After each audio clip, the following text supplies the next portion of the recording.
Good afternoon, my friends, and welcome back to the Watch When to Go YouTube channel. Today, we are going to be taking a look at the last of the knives that were loaned to me by a friend of the channel so that we could take a look at them. This one was much less expensive than the rest of them, and so therefore we actually did do a little bit of carrying and cutting with this. Not a lot. I still wanted to be respectful of the fact that it doesn't belong to me.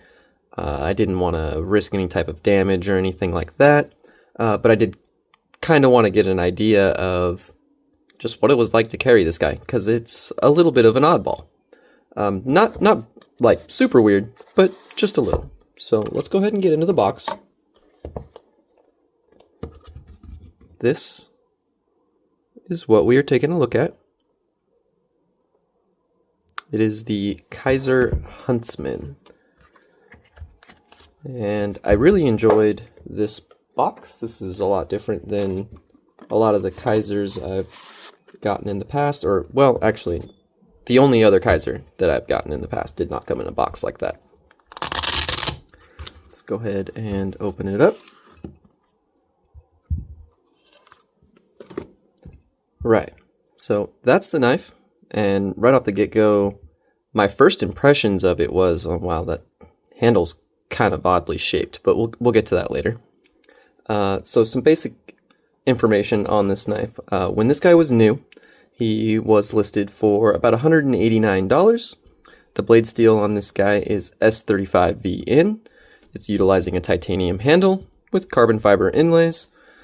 The carbon fiber is really very pretty. It's quite attractive. This whole knife is gonna appeal to some, not to others. I find this honestly pretty attractive. It's a little bit different, and I like that. So let's see. The overall length of this knife is 8 3/4 inches. The blade length is about 3.8 inches roughly. Because of the way it's shaped, it's a little bit hard to measure, and the cutting edge on the blade length is just about exactly the same. So let's talk about the weight. The weight of this guy was 5.2 ounces. Not super light, not super heavy. It's running on bearings. It has a pretty good action. I wouldn't call it stellar, but it's definitely good. I gave it a 6 out of 10. And just so that we're clear, when I give something a 6 out of 10 or a 7 out of 10, we're not using like, oh, that's, 60% of 100 or whatever. I use 5 as the baseline. 5 is average. 5 is what you expect from most knives running on bearings. It's middle of the road. Not good, not bad. Anything over 5, I consider to be good. The ergos on this guy were actually pretty pleasant. The handle is kind of an odd shape. That swell in the rear I thought was going to be uncomfortable. It really wasn't, honestly. In use, holding this guy, especially just in the traditional grip like this, thumb on the jimping, it actually felt pretty good. The factory edge on it was also pretty good. It was not like a razor or like blazing through butter with a hot knife, but it's good. It slices. Actually, here, let's go ahead and grab a piece of paper, because I did have permission to do light cutting with this. I'm going to just use a scrap that I used for notes of another video.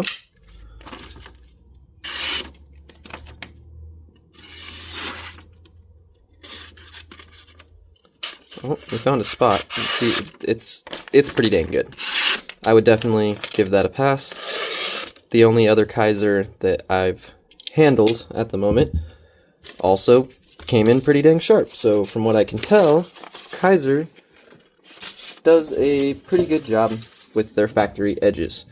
I'm going to be honest, I forgot to check what the HRC range for this was. But Kizer generally does a reasonably good job, if not slightly on the low side from what we would generally like to see. But not bad, not so bad that it would stop me from purchasing their products altogether. As far as I'm aware, the only thing that people tend to complain about is the way that they heat treat M390. But they are kind of doing the same thing that a lot of other companies are doing and giving us 59 to 60. We'd all like to see higher than that, at least most of us would. But that's just kind of the baseline. That's the middle of the road. The designer for this knife is James Lowe, I believe. I hope I'm pronouncing that right. I don't know him. I have no personal experience, no opinions. But I do enjoy this knife. It's very aesthetically pleasing. And also my favorite thing about this knife, other than just that wicked blade shape that it just looks cool, is the acoustics of this knife. This knife sounds really cool when you deploy it. Here, I'm going to take this off camera closer to the mic and see if I can get a good sound on it, because it's really pretty satisfying. It makes a very satisfying sound. I really enjoy the sound that this makes. And looking it all over, it looks pretty dang good. Here, let's do a hardware check really quick, because I'm hoping that's not a T6 pivot. It kind of looks like it to me. It's T7, T6. Let's just check that really fast. Okay, it's not T6.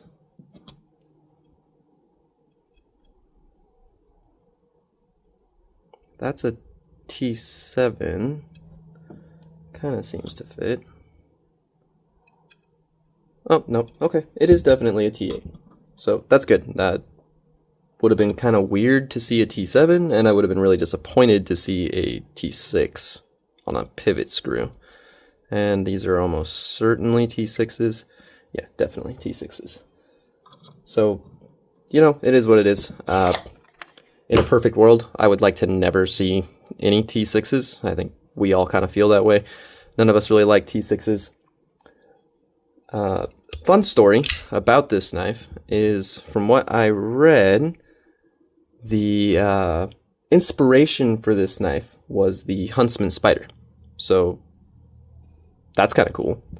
I mean, I don't really see anything that screams that, you know, hey, I was inspired by a spider, but regardless, it's a cool shape. It fits in the hand really well. It's not at all something that I'm displeased with. I actually was pleasantly surprised. I cut open an Amazon package.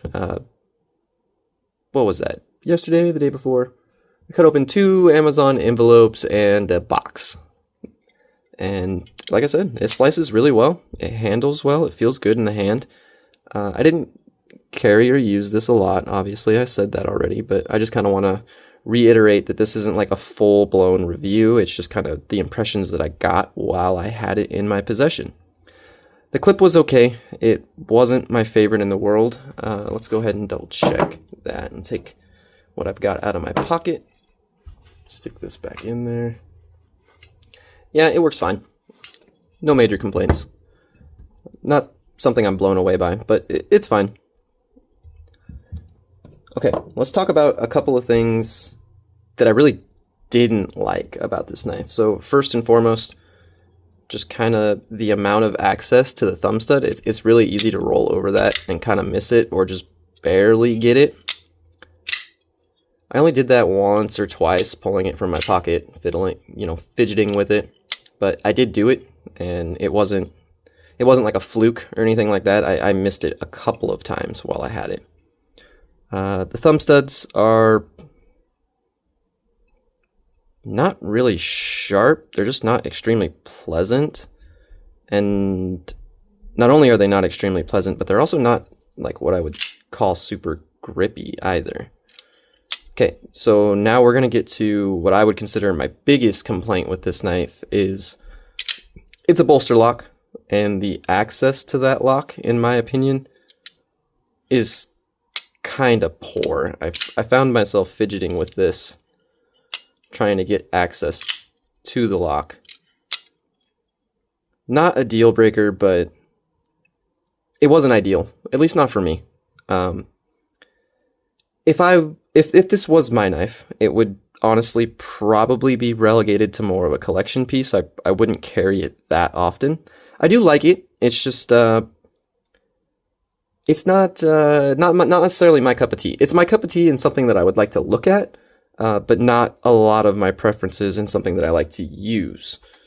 So let's go ahead and do a couple of size comparisons here. Here is the Huntsman. Here is the Tri-Stash V2. Here is the mini Kershaw Natrix. This is about ready to go into the shipwrecking process, just so everybody knows that. And if anybody's wondering, my next shipwrecking video will drop on Friday at 10:30 this week. So keep an eye out for that. So here's the mini Natrix. Very small knife. Here's one that people might recognize a little more. Forgive me, this blade is disgusting. It's been used a lot. This was given to me by a friend that he is asking me to sharpen it for him. So here is a Kershaw Iridium. I believe this is the 3.5 inch blade version. Almost positive on that, especially putting it next to that one. Yeah, this is the 3.5 inch bladed version. So it's average size knife. I believe, like I said, the overall length is 8 3/4 inches, which is pretty big, but it, for whatever reason, doesn't have a substantial amount of presence. It doesn't feel like a big knife. Okay, one more thing we're going to talk about when it comes to this knife. This knife has a personality, and I don't know if I like it. The friend that loaned this to me warned me that not to fidget with it too much when you're not paying attention. He said that this knife cut him within the first day, fell shut on his thumb while disengaging it, and then he cut himself again with it, and again. And then while I had it, it didn't really cut me, but it tried to cut me. I mean, it felt, I closed it and let it fall down on my thumb, on the back of the nail like I always would, and it did somewhat bite me on the back of the cuticle. These are all things that you could easily avoid by just not allowing your knives to fall shut. Okay, you kind of see the way that falls? And that's exactly what it did to me. It fell shut. I took his warning, so I went a little low, and it kind of fell shut like this and hit the top of my cuticle. It didn't cut me, like I said. My thumbnail slowed it down just enough, but we have come to the conclusion that this particular one might just be cursed.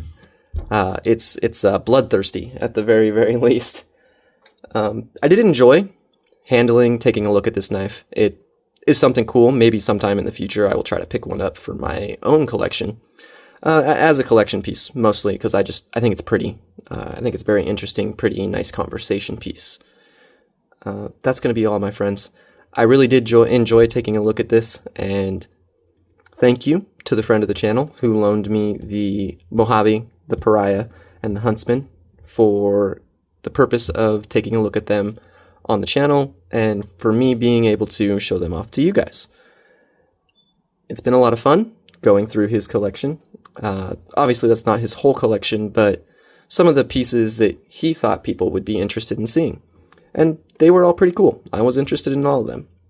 So that's going to be all today, my friends. Please like and subscribe if you're enjoying my content. It really does help small channels like mine to grow, knowing that we're connecting with people and that people enjoy what we're doing. That's going to be all. Wendigo, signing off.